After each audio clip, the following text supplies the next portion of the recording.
I want you to imagine something. You spend 30 to 40 years working. You save money, you invest in your 401k, you pay off debt, you build up your net worth, and you finally hit the number you've been shooting for, then you retire. No boss, no meetings, no alarm clock, there's no deadlines, you have no clients, no emails. Sounds pretty good, right? I'd give you about 2 weeks, because then all of a sudden a Tuesday shows up, Wednesday, Thursday, and all of a sudden you realize something nobody warned you about. You didn't just retire from work. You retired from your structure. You retired sometimes from your identity. You retired from being needed. You retired from having a mission. And for a lot of people, this is when retirement gets weird. So today I want to talk about the 5 questions you need to answer before you retire, because retirement is not just a financial decision. Retirement is a life design decision. And if you get this wrong, you may spend your whole life building towards a retirement that you don't even want. There's a great framework I like to use. It basically says there's 3 types of retirement. The first, we'll just call it traditional.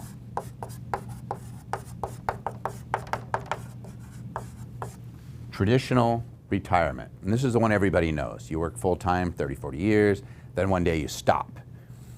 You do not plan to earn money after you retire, because you're going to live off of your Social Security, pensions, retirement accounts, your other investments, your rentals, your annuities, whatever assets you built. And this is the classic retirement model. The second is semi-retirement. This is where you stop doing the work that you have to do, but you keep doing the work that you want to do. Maybe you do consulting on the side. Maybe you teach because you've always wanted to be a teacher. You maybe become a paid mentor. Maybe you run a little side business. Maybe you manage your real estate portfolio. Maybe you enjoy that. Maybe you decide, hey, I'll sit on a few boards because you're really good at whatever you did. Maybe you work with charities. Maybe you just focus in on helping your kids or grandkids in their investments in their business. Maybe you take what you did for 30 years, 40 years, whatever it is, and you use it in a way that's a little more fun, flexible, and meaningful to you. You're not working because you're trapped. You're working because you still have something to contribute. In fact, there's a really good book. It's called The Second Mountain. And it talks about the first mountain that we all climb this is about money and fame. I want to be a really good doctor. I want to be a really good lawyer or whatever. I want to make money. And then you kind of go into this little valley because you realize that's not all there is in life. Anybody who's made a lot of money, kind of like, there's that little bit of a letdown. It doesn't really do that much. There's only so much money that really makes a big impact on your life, because the second mountain is really important, and that's purpose. When I first read it, I thought it was insightful, and it caused me to reflect. In fact, I shared it with a friend of mine. He was running a very successful business, and he was going golfing all the time. And I said to him, his name is Aaron, I said, hey Aaron, why don't you give back? It was kind of a mean thing to say to somebody. It's like he's going golfing. Like, what are you doing that gives back? And he started thinking about it. And he was a volleyball coach. He's D1. I think he was a great player. He's taken teams to the state championship. He really loves it. And he actually built a volleyball facility behind his house. He set up a nonprofit, did it so he gets a lot of tax benefits from it too. Long story short, he's taken the local team from the basement all the way up to, I think they got 3rd in state. I think he's actually played in the state championship. He's one of the best coaches in the state where he lives. They've got like 8 different club teams that work out of that facility. Tons of players have gotten D1 scholarships. He's actually had an offer to be a D1 coach. He got back into it because he found out that, wow, he was missing something. Now, could he be out golfing every day? Yeah, there's only so much golfing you can do. Maybe if you really love it, you would do that every day, but for a lot of people, they want something else. I'll get back to that stuff in a minute. The third type of retirement is something I call, it's basically like a temporary retirement or mini retirements. I'm just going to say mini so you remember it.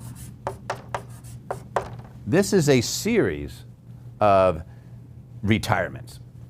And it reminds me of the Europeans, where they have these crazy long vacations each year. Like Europeans on average get 4 to 6 weeks of vacation per year. The UK, I think it's mandated, I think it's on average, they get like 28 days off. They're taking a month off. My wife, who's from Colombia, I swear they have a national holiday like every week. They have so much. And whereas Americans, like, we get maybe 2 weeks off. Technically, we're not entitled to any, we get none. So it seems to me like the Europeans have kind of built this idea of mini retirements into their system. The idea is simple. You don't save up all the things you want to do until you're 65. Put another way, you don't save up all your freedom until you're 65 and think that's when you're going to. You take pieces of that freedom along the way. Let's push it, shall we? Maybe you take 3 months off.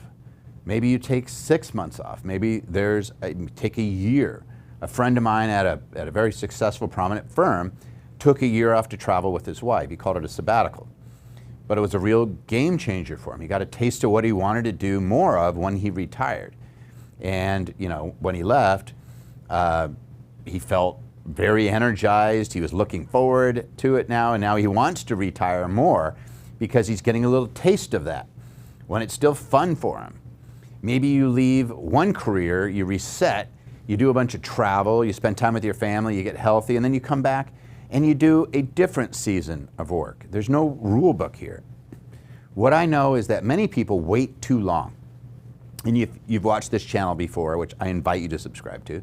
There's something called health span and something called lifespan. Your lifespan, let's say that you're on average, you might live till 78. Your health span might take you till 66, which means after 66, you have a chronic illness or something that you're dealing with.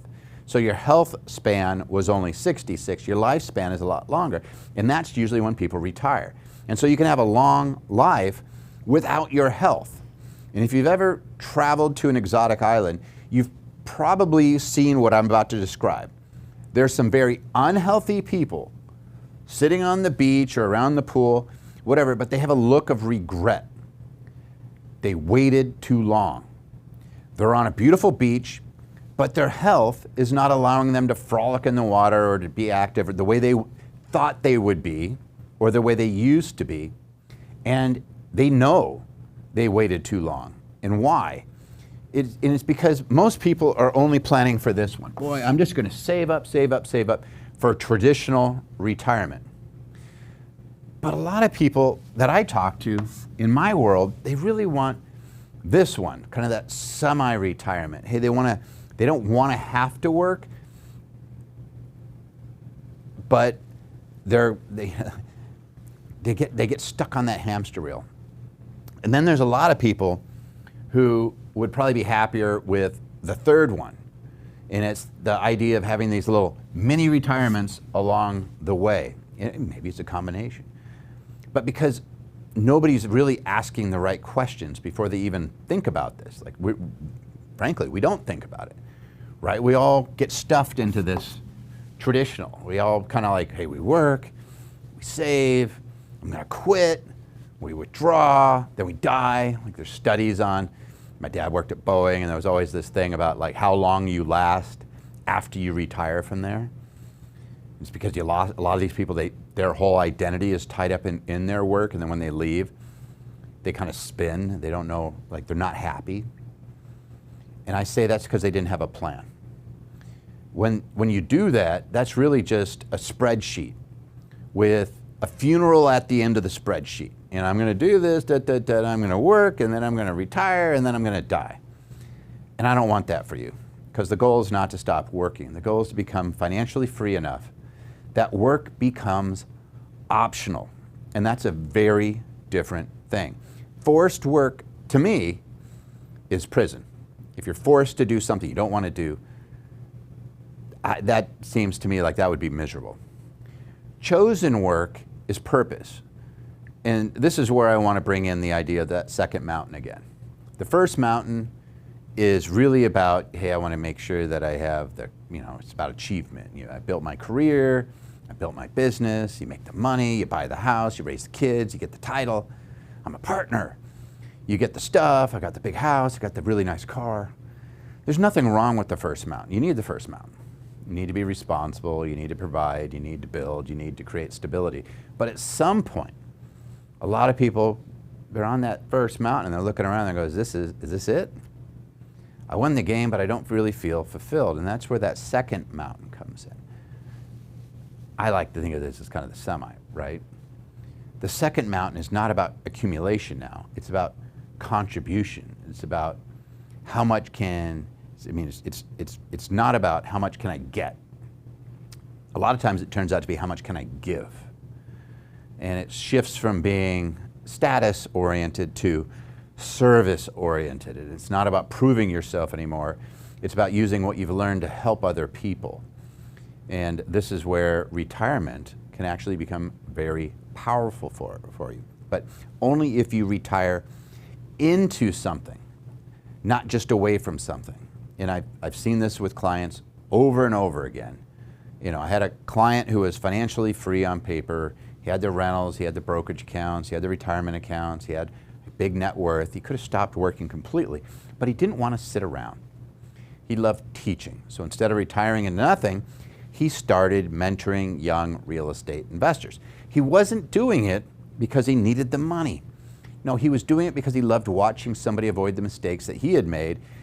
He loved helping folks, and that really is semi-retirement, right? He's financially free, but he's not useless, and there's a big distinction in that. Another client of mine sold a business, and it was classic first mountain. He built it, grew it, sold it, big liquidity event. Everyone around him says, congratulations, now you can retire, sit on a beach all the time. 6 months later, he was absolutely miserable. He wasn't broke, he was miserable. And there's a big difference. He did not have a money problem. He had a meaning problem. Eventually, he started helping small business owners prepare their businesses for sale. Same skill set, less stress, fewer hours, more impact, and that second mountain work. He didn't even need the money. He didn't go back, by the way, because he failed at retirement, you know, and he needed to go back and get the money. He went back because the right work, doing what you love, is not punishment. The right work is fuel. I've seen other clients who built enough passive income that they could travel, spend time with grandkids, serve through their church, work with nonprofits, help their adult children build businesses. It's still work. They're still working. They're vibrant. They're keeping that mind going. But it doesn't look like a job. It looks like a contribution that you're doing for other people. And what's weird is sometimes you make more doing that than when you were doing the other. And that is why I think it's really important. I would say I want you to answer these 5 questions before you retire. All of us should be doing this. You ready? There's 5 questions. Number 1, this is really important. What am I retiring into? Not what am I retiring from? I'm getting out of my job, I don't want to do that. No, what am I retiring into? Saying I'm retiring from a job is easy. I'm tired of the commute. I'm tired of my boss. I'm tired of all the stress. I'm tired of the emails. I'm tired of the travel. I'm tired of dealing with employees. Fine, I get that. But what are you retiring into? In the very beginning, I talked about waking up on Tuesday morning, Wednesday morning. What does it look like? What does Tuesday morning look like for you? Not the first Tuesday, but the 200th Tuesday. Because realistically, you can only play so much golf. You can only watch so much TV. You can only organize your garage so many times. The question is, what is the life that you are building? Who needs you? Who are you helping? What are you learning? Old dogs can learn new tricks. What are you creating? What makes you useful? What makes you feel good? That is question number 1. What am I retiring into? Answer it before you retire. Question number 2. Do I have enough cash flow, or do I just have a pile of money? And this is a big one, because most retirement planning is built around building a big pile. How big is your 401k? How big is your IRA? How big is my brokerage account? What is my net worth? And those numbers matter, don't get me wrong, but they're not the whole story. A pile of money still creates anxiety if you're afraid to spend it. I've seen people with millions of dollars, they're absolutely terrified they're going to run out of money. They're terrified to withdraw from their accounts. It's like they live in fear. They spent 40 years saving, and then they get to retirement and they cannot flip the switch. They know how to accumulate. They don't know how to distribute. I teach something called infinity investing. Wrote a book on it. And I teach it very differently. This is why I actually wrote it. I looked at all my successful clients. I looked at the ones that did well because I see their tax returns. There's like 10,000 returns we see every year. We can look at the data and it tells us a story. What do successful people do that keeps them successful over time? Because I don't want you to spend down that principal. I want you to be living off of that income. So I want you thinking about cash flow, which really comes down to rental income, dividends, interest, royalties, making money off of the option income, capital gains, short-term capital gains. And this isn't because cash flow is magic. It's because cash flow reduces fear. If your lifestyle costs $12,000 a month and you have $9,000 a month coming in from predictable sources, hey, I have this money coming in all the time off of my investments, retirement feels completely different than if you're doing that 4% rule and you're just selling shares every month and hoping that the market doesn't crash. So the question is not, what am I worth? The better question is, how much income do my assets produce?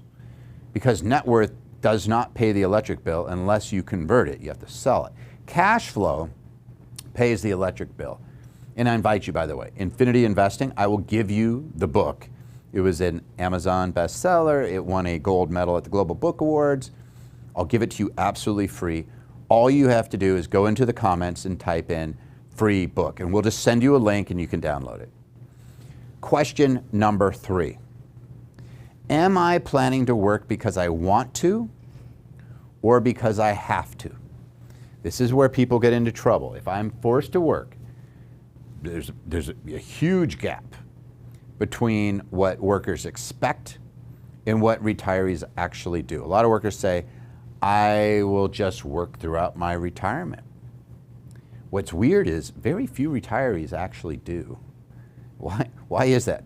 Because life happens, their health changes, their employers change, they can't work, or the jobs that they could get, they don't want to do. Family changes. Sometimes they want to work, but again, the right people don't want to hire them. Sometimes they plan to consult, but nobody calls them and they get stale. Sometimes you think you're going to have energy at 72 and then your body has a different opinion. So work can be part of the plan, but it cannot be the whole plan. The way I'm going to succeed in this whole thing is I'm going to keep working until I die. There's a massive difference between saying I want to work because I enjoy it and saying that's this, and saying I have to work because I cannot pay my bills otherwise. That's not really retirement. To me, that's kind of a delayed panic attack. The goal is to become financially free enough that work becomes optional.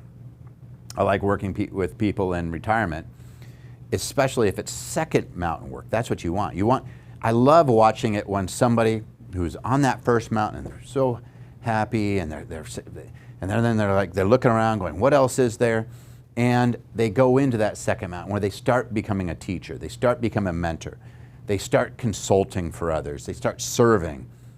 A lot of times they get into the charity side. They start building things, they start creating things. They do things that give them energy. And that is a huge predictor of how long you're going to live, by the way, is having that purpose. But I don't want people pretending they're retired when they're really just one paycheck away from a disaster. So they really, you got to ask yourself, in fact, ask yourself this. If you never earned another dollar, would it be okay? Like if you never earned, you taking your time and turning it into money, would you be okay? Will your assets create enough cash flow where it covers things? Because if the answer is no, you got to be honest about it. You're not financially free. That's not a moral failure. It just means you need a better plan. That's why Infinity exists, by the way, because we will actually put numbers to paper and show you how to build up those income sources. So again, free book in the comments. I'll send it to you, read it, see if you buy in. If you get the, hey, I like this, then take it further. Question number 4. Who will I be connected to? And I'm going to say this is a loneliness question. I've been watching all these stats on how much time you spend with family and friends and things, and it just drops as the older you get. And a lot of people are very lonely in retirement. People talk about money in retirement all the time, but they don't talk enough about isolation. And the research here is interesting because it's not as simple as saying retirement makes everybody lonely. Some studies show that retirement can actually reduce loneliness over time when you remove the stressful job and you gain control over your life and you're around people you want to be around. Right? That makes sense, especially if you're doing something that's purpose-driven. That you're never lonely when you're giving. Right? If your job was draining you and retirement gives you time for your family, your friends, your church, your community, maybe you like to travel groups, you get into fitness. My wife loves this stuff. She's a fitness athlete. She does these events and it's a whole community. Hobbies, you know, maybe you have friends that you like to do things with. Maybe it's cards, maybe it's whatever. I was going to say maybe it's fishing. I always want to go fishing. But whatever that hobby may be, you're going to be less lonely as a result. But here's a warning. I've seen this with my own family. It does not happen automatically. If your entire social world is your office, your work, and you retire with no plan, you can get isolated very quickly. And this is especially true for us guys, for men. A lot of men have work friends. They have deal friends. They might have their golf friends, and they have their client relationships. But that doesn't mean they're friendships. Then they don't always have deep friendships. When they retire, the phone sometimes stops ringing. You're not doing what you're doing. The emails stop. Hey, he's not working anymore. He's retired. The importance stops. And a lot of times we don't know what to do with ourselves. And that can be dangerous. So before you retire, ask, who are my people? Where is my community? Who do I see every week? Who would notice if I disappeared for 3 days? Who do I serve with? Who do I exercise with? Who do I learn with? Who do I help? This is why I like people having that mission, that second mountain again. It's the charity, the church, the business group, the mentoring. Maybe it's just being a really good grandparent. Maybe it's teaching. It's something that puts you in motion with other people because money can buy privacy, but too much privacy can quickly become isolation. And it doesn't feel good. Question number 5. What is my second mountain? What is your second mountain? So ask yourself, what is my second mountain? And this is a big one. After you've made your money, I could do this. After you've built some assets, after you've provided for your family, what's your next mountain? What are you here to do? What do you feel like you're called to do? We have a purpose. For some people, it's their family. Hey, I just want to be present with my family, my grandkids. I want to be present. I want to be a positive influence. They want to be the stable center of a family, which is great. For some people, it's teaching. It's my friend Aaron.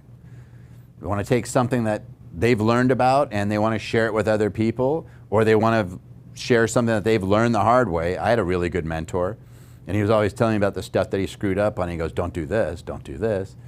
And he was helping me and other people avoid that pain. And he actually, a bunch of really good business people came out of his mentorship. For some people, it's charity. They want to feed people, they want to house people, they want to support veterans, they want to help kids, help animals, fund missions, build communities, which is great. For some people, it might be entrepreneurship. They still love the game. They want to play the game, but maybe on their terms. Maybe they want to do something small. They were part of a big company. Maybe they want to show, hey, I still am capable, and they like it. For some people, maybe it's your health. You spent 40 years sacrificing your body for money, and now you want to rebuild that body. That's great too. But you need to name it. Because if you do not name your second mountain, you may default into just doing like entertainment. I'm going to go to some shows, and I'm going to eat out, and I'm going to... Entertainment is not the same thing as fulfillment. Entertainment is candy. When you have something fulfilling, that is substance. Pleasure is not the same as purpose. Comfort is not the same as meaning. They're very different. And let's bring this back to the 3 types of retirement, right? If you want to do a traditional retirement, fine. But you need enough assets and enough purpose to replace that structure from work. You should still ask those 5 questions. If you want a semi-retirement, that may be kind of the best of both worlds. I see this work with very successful people all the time. They never just stop. They're always doing something else. You create financial freedom, but you love the work. You love investing. You love talking with people. You love doing deals. You're not trapped, though. You're not required to do it. It's not a job. You're choosing to do it. You are a volunteer. Maybe you get paid volunteer, but you're still a volunteer. And if you want temporary retirements, I love this little mini. I would say everybody should incorporate some of that. That can work too. Do that during your lifetime. But you're going to need some liquidity. You're going to need to have a reentry plan if you take lots of time off. You need to make sure that no matter what you do in any of these, that you have your insurance covered. You need to preserve your long-term assets. You don't want to fund your sabbatical if you're going to take a year off by literally destroying your future.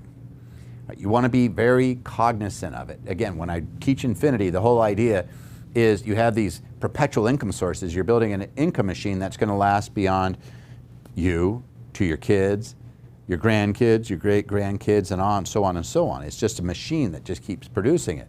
You build that during your life, then it's much easier to do this because you can already see it. You're like, hey, I'm getting pretty darn close. And I'm going to use some of that to fund some of my vacation now, and I'm going to go enjoy life. All 3 can work, but they require slightly different planning. Traditional retirement requires the biggest pile of assets because you're replacing earned income completely. And maybe you've never learned investing. You've never done else. So like you're going to be spending that down. It's the 4% rule, which then becomes the 3% rule, sometimes the 3.5% rule, whatever, because the market fluctuates. You have sequence of return issues. That one to me is scary. Semi-retirement may require less because you're still creating some income. You're still doing some things that are part of your purpose that's bringing in additional resources. Mini retirements require a little more liquidity early on and more planning because you're stepping away sometimes and stepping back in. Maybe you're changing a career. The mistake is using the same plan for all 3. They're very different things. You want to kind of look at it. And unfortunately, by the way, that's what most people do. They go right here. Let's just be real. Like our financial industry, that's what they're doing. And they say a simple question, how much do I need to retire? And that's the wrong first question. The right first question is, what kind of retirement am I building? Because a person who wants to never work again needs a very different plan from a person who wants to do consulting or side projects or as a side business. A person who wants to travel 6 months every 5 years needs a very different plan from somebody who wants to sit on a lake and never earn money again. Hey, I'm just going to retire and I'm going to sit in my community. I don't need to travel. I don't need to do stuff. I have relatives like that. They never get on planes. Very different. But if I want to go on a vacation, big old vacation, I want to take, maybe it's, I said 6 months every 5 years, but maybe it's a 2-month vacation every year. I need to plan for it. That's that mini vacation. A person with rental income, dividends, maybe they have other business income, that's a very different risk profile than someone who just has a 401k and Social Security. And that's why I'm not a big fan of one-size-fits-all retirement planning. Your retirement plan should match your life, not somebody else's spreadsheet. And let me give you a simple example. Person A needs $10,000 a month to live, and they retire traditionally. They don't want to work. They need Social Security, maybe a pension, and a portfolio enough to cover the gap. If the market drops, they get very nervous. Inflation's going up, they get very nervous. If they overspend early on, they get really nervous, and that's why you usually see a smile when you see spending. Kind of goes like this. People spend a lot in the beginning, they're doing a lot of travel, they get freaked out, they spend very little, and then towards the end of their life, their health expenses pop up and they spend more. I don't want that nervousness for my clients. I don't want that nervousness for you. And that doesn't mean, hey, you can't retire. It just means that your plan has to be strong. So let's say person B, they also need $10,000 a month, but they have $4,000 a month coming in from the rental properties all the time. They have dividends and interest at $2,000 a month. They do a part-time consulting gig that they love that brings in $2,000 a month. We're not talking about knocking the cover off of baseball here. Now all of a sudden, their shortfall is maybe $2,000 a month. You know, and heck, you know, just regular old Social Security is going to nail that. Person has a very different retirement, is what I'm saying. A lot less pressure, a lot more flexibility. They have more purpose. Then we go to person C. They take mini retirements, and they're not trying to quit forever at 55. They want to take 3 months off, let's say every few years. They just need the cash reserves. They need income producing assets. They need to avoid raiding their retirement account and getting hit with the big tax bill every 3 years because they're taking it out of their 401k or something. They need a plan to return to work or business if they're changing professions or if they're doing that. But it can absolutely be wonderful, especially if it's intentional, especially if you build it into what you're doing. It's, hey, I travel. I love it if I'm going over and doing a business trip overseas, take 2 or 3 extra weeks. Go see the world, go goof off, go do whatever. If I do an event and I'm teaching in Hawaii, take an extra week or 2. But here's a warning. Do not use the semi-retirement thing as an excuse not to save. Don't say, I'm just spending it as I go. I know all you die with zero people out there are like, yes, that's what you should be doing. It's no, you still want to have the ability to retire. You don't want to use your mini retirement as an excuse to spend everything. Right? You don't want to assume that you can work forever because you can't. Chances are that health span is going to catch up with us. And do not assume a big pile of money will automatically make you happy. The best retirement plan has both sides, the money side and that meaning side. It's the first mountain and the second mountain. There's cash flow and there's contributions you give back. There's assets and there's relationships. There's freedom, and there's purpose. And that's what infinity investing is about. It's not just about becoming rich. It's not just about owning assets. It's not just about the dividends, the rental income, option income, tax strategies, and all. Those are tools. The real point is to build a life where you have control over these things, control over your time, you have more control over your income, you have control over your choices. You have control over who you serve. You have control over what you say yes to, what you say no to. Control over basically you have the control that is financial freedom. You're not sitting around doing nothing. You're not waiting to die with a big 401k. You're not bragging about your net worth because you're just absolutely miserable. I've known those people. Every time you sit around them, they talk about what they did and why they have so much money. And I'm like, but what are you doing? Go back to my conversation with my buddy Aaron. He's out golfing. He's a super successful guy. And all it took is, but what are you giving back? And it clicked with him. Real freedom is when work becomes optional. But purpose, I really feel, purpose is mandatory. Work optional, purpose mandatory. So before you retire, answer this 5 questions. What am I retiring into? Do I have cash flow or just a pile of money? Am I planning to work because I want to or because I have to? Who will I be connected to? Who are my people? And what is my second mountain? If you can answer those 5, you're not just planning a retirement, you're designing a life, and that's the whole point. The goal is not to retire from life. The goal is to build a life that you do not need to escape from. So tell me in the comments, which retirement are you aiming for? Which one? Is it traditional? Is it the semi-retirement? Is it mini retirements? Or is it what kind of combination? And more importantly, what is your second mountain? If you want help building cash flow and you want help on that side of the plan, make sure you subscribe to this channel because this is what we talk about here. Building income, protecting assets, reducing taxes, and creating a life where your money supports your purpose instead of replacing it. So like, subscribe, and I'll see you later.